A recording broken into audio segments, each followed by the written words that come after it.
Are you in a season where you feel that God called you to do something that's crazy, that doesn't make sense, that kind of seems outside of your normal?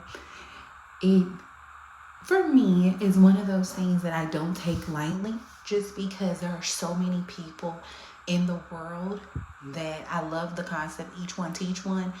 Just hearing their stories about how they were called to do something that was crazy. I look at like Joyce Meyer, working a job, and she was called by God to quit her job, and she was like, well, I just need enough for washcloths and meat and things like that. And then all of a sudden, because she became obedient, God came in and was making sure that all of her needs were met. And I say that to say there are so many situations and circumstances where we are called to do something that doesn't make sense to other people, but God told us to tap in, do what we're supposed to do, keep our head down, keep believing, trusting, and allowing Him to move. But then you'll have a family member, right?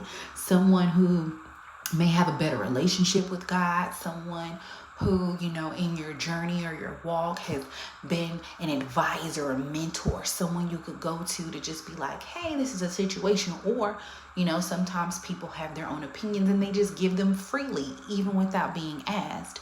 And you'll have somebody that will try to mislead you or steer you away from where you're supposed to go because it doesn't make sense to them. But I just want to be an encouragement and say that sometimes you have to walk that by yourself. Even when you've had a village, even when you've had people that you were able to rely on, sometimes you have to cut them off and it's just you and God. You and God are dealing with that, or whomever He puts in your path to be with you in that journey. Not saying that you got to cut people off forever, but during that walk, during that journey, maybe they can't go with you. The same way that Jesus had to chastise His disciples, say, get thee behind me, because He was like, no, like, what are we doing? We're not gonna do that. We're not gonna go through that, are we? He had to tell him straight up, like, no, you can't be speaking to me because you are trying to deter me from my destiny. And I'm saying that to say, again, people mean well. Sometimes your journey, your walk, your circumstance, your situation or whatever looks so outside of someone's comprehension and they're trying to save you or protect you.